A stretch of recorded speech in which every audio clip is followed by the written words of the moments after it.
Morning students of class 8, welcome again in the video online classes में। आपकी previous video में आपने manufacturing industry पढ़ा था और मैन्युफैक्चरिंग इंडस्ट्री में हमने पढ़ा था वो फैक्टर्स जो किसी इंडस्ट्री को के लोकेशन को इन्फ्लुएंस करते हैं कि इंडस्ट्री कहाँ सेटअप होते हैं। हमने कई सारे फैक्टर पढ़ते हैं। आज का हमारा वीडियो का टॉपिक है industrial region. Look at this, industrial region हमारा ये टॉपिक है। तो सबसे पहले समझते हैं कि इंडस्ट्रियल रीजन को किसको बोलते हैं। तो when an area so many industries are located closer to each other, the cluster of industry well situated in a particular area। जब किसी भी एरिया में बहुत सारी इंडस्ट्री क्लस्टर में एक दूसरे की काफी क्लोज हो and they share their benefits, closeness key benefits को शेयर करते हैं एक दूसरे से, अपने आपस में जब है वो अपनी बेनिफिट्स को शेयर करते हैं तो वो इंडस्ट्रियल रीजन कहलाता है।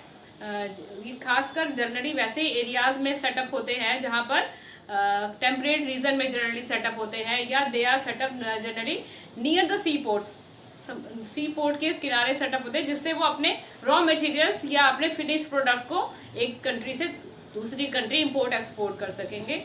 और they are may be setup near the coal fields के आसपास सेटअप होते हैं।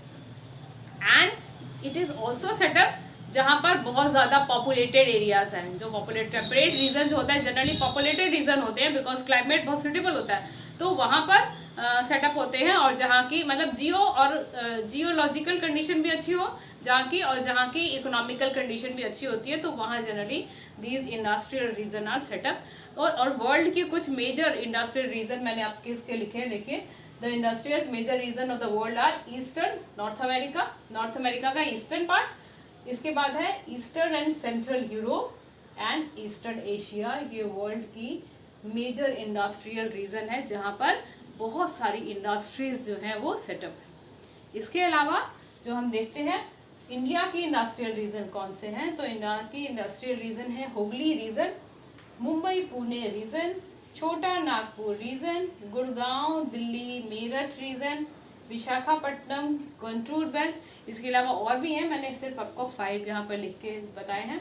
हुगली रीजन क्या है, तो हुगली रीजन में जनरली कैसी इंडस्ट्री सेटअप है, जहां पर जो टेक्सटाइल इंडस्ट्री है जैसे jute industry, silk industry, cotton industry, इस तरह की इंडस्ट्री सेटअप है, या इलेक्ट्रॉनिक गुड्स बनाने वाली इंडस्ट्री है, या फिर पेपर इंडस्ट्री है, प्रिंटिंग मशीन इंडस्ट्री है, स्विमिंग मशीन सिलाई मशीन बनाने वाली इंडस्ट्री या setup in the Hooghly region. Next है मुंबई पुणे रीजन, बहुत फेमस है। मुंबई पुणे रीजन में बहुत सारे जो लोग होते हैं उनको ऑक्यूपेशन मिलता है, क्यों, क्योंकि वहां पे भी कई सारी इंडस्ट्रीज हैं, जैसे है टेक्सटाइल इंडस्ट्रीज है वहां पर, या फिर पेट्रोकेमिकल इंडस्ट्रीज हैं, या फिर वहां पे फार्मास्यूटिकल इंडस्ट्रीज हैं, डायमंड कटिंग इंडस्ट्री है। आप लोग मूवी जो देखते हैं उसकी शूटिंग जो होती है बॉलीवुड जिसको बोलते हैं उसकी इंडस्ट्री है। तो कई सारी इंडस्ट्रीज हैं मुंबई पुणे रीजन में। मुंबई पुणे रीजन को जो है आप इंडस्ट्रियल रीजन है काफी पॉपुलर। इसके अलावा है छोटा नागपुर रीजन। छोटा नागपुर रीजन में जो है काफी देखिएगा, छोटा नागपुर रीजन में जो है क्योंकि प्लेट्यू रीजन है तो यहाँ पर कैसी इंडस्ट्री सेटअप होती है जनरली। छोटा नागपुर रीजन में शिप बिल्डिंग इंडस्ट्रीज है। छोटा नागपुर रीजन देखिए, छोटा नागपुर रीजन में शिप बिल्डिंग इंडस्ट्री है, और क्या है यहाँ पर स्टील इंडस्ट्री सेटअप है। Tata and iron steel industry देखा है आपने, तो स्टील इंडस्ट्री है।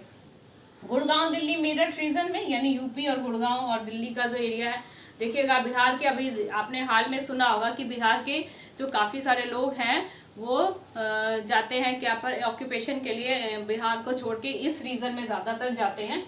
क्यों, क्योंकि वहां पे बहुत सारा जो है इंडस्ट्री सेटअप है, यानी वो इंडस्ट्रियल रीजन है, और कई तरह की इंडस्ट्री जो है वहां पे सेटअप होती है वहां पर। तो क्या है वहां पर, क्या तरह की इंडस्ट्री है, तो कई तरह की इंडस्ट्री है, जैसे टेक्सटाइल इंडस्ट्री है, साइकिल और ट्रैक्टर बनाने की इंडस्ट्रीज हैं, शुगर रिफाइनिंग इंडस्ट्री है, या फिर ऑटोमोबाइल इंडस्ट्री है। ज्यादातर इंपॉर्टेंट इंडस्ट्री में आता है इलेक्ट्रॉनिक इंडस्ट्री और ऑटोमोबाइल इंडस्ट्री, इस सेक्टर की मेजर इंडस्ट्री है। विशाखापट्टनम और गंटूर बेल्ट है।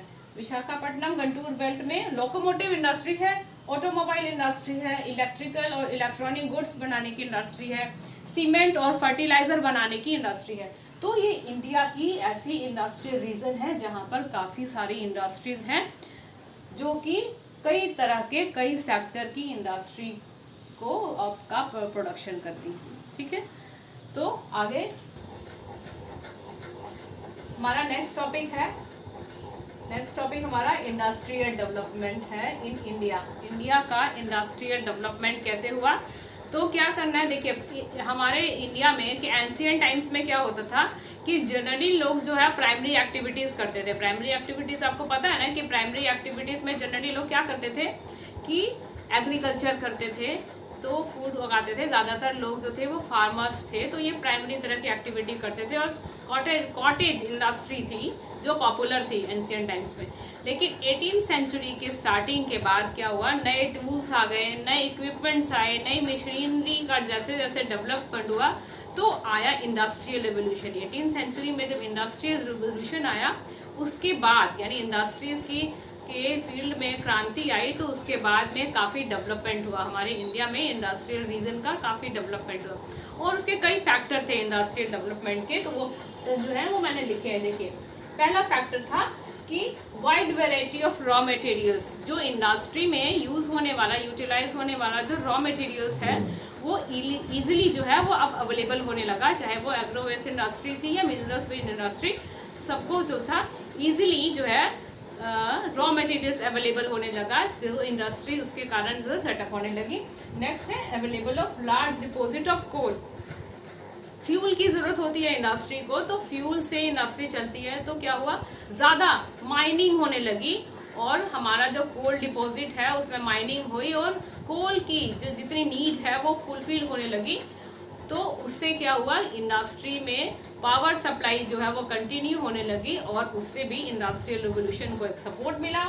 Third is connectivity to different parts of roads and railways. मैंने आपको पहले भी फैक्टर्स जब पढ़ाए तो उसमें बताया था कि ये जो है, जो ट्रांसपोर्टेशन है हमारा, ये एक बैकबोन होता है और इंडस्ट्री का नेसेसरी बैकबोन है ये। जैसे रॉ मटेरियल्स पहुंचाने के लिए या फिनिश प्रोडक्ट जो है वो पहुंचाने के लिए कनेक्टिविटी होना चाहिए। रोड और रेलवे के थ्रू एक पार्ट से डिफरेंट पार्ट कंट्री के जो है वो आपस में कनेक्ट होते हैं, तो उससे क्या होता है कि रॉ मटेरियल्स भी इजीली पहुंच जाता है इंडस्ट्री में, या जो है मार्केट तक जो होते हैं फिनिश प्रोडक्ट होते हैं वो भी आसानी से पहुंच जाते हैं। तो ये चीज थी, क्योंकि जैसे जैसे हमारी इंडिया में डेवलपमेंट होने लगा तो रोड और रेलवे जो थे उसका भी डेवलपमेंट हुआ, तो इसको एक बून मिला इंडस्ट्री को। इसके बाद है अवेलेबिलिटी ऑफ चीप लेबर। जैसे जैसे डे बाय डे जो है इंडिया की पॉपुलेशन राइज अप होने लगी और इससे क्या हुआ, अनएम्प्लॉयमेंट आया, तो इंडस्ट्री ने को क्या मिलने लगा, सस्ते लेबर, चीप लेबर मिलने लगे। और हाई पॉपुलेशन के कारण, टेम्परेरी रीजन क्योंकि हाई पॉपुलेटेड एरिया है, तो वहां पे सस्ते लेबर मिलने लगे और अच्छा एक जो था मार्केट भी अवेलेबल, क्योंकि पॉपुलेशन हाई है तो अच्छा मार्केट अवेलेबल हुआ इंडस्ट्री को। इसके बाद थर्ड लास्ट है provision of loan and loans easily by bank. लोगों को इंडस्ट्री सेटअप करने के लिए कैपिटल की जरूरत पड़ती है, तो जब इंडस्ट्रियल रेवोल्यूशन आया तो बैंक की तरफ से इजीली जो था इंडस्ट्री को लोन प्रोवाइड होने लगा, जिससे वो अपनी इंडस्ट्री को सेटअप कर सकते थे। तो इस तरह से इस फैक्टर्स के कारण जो है इंडिया में इंडस्ट्रियल रेवोल्यूशन हुआ और काफी ज्यादा अमाउंट में जो है इंडस्ट्रियल रीजन सेटअप हुए, और इस इंडस्ट्रियल रीजन के कारण ही इंडिया का जो है इकोनॉमिक डेवलपमेंट हुआ। इंडिया जो है ग्रोथ होने लगी, इंडिया एक डेवलपिंग कंट्री है तो उसकी ग्रोथ होने लगी। तो दीज आर द फैक्टर्स। तो स्टूडेंट्स आपने अपनी बुक से देख लेना है, जिस बच्चों ने बुक खरीदी है, या फिर मैं इसका पीडीएफ भी सेंड करूंगी तो उसके थ्रू आपने उसको पढ़ना है और इसके नोट्स जो है अपनी कॉपी में उतारना है। Thank you students, have a good day, good bye.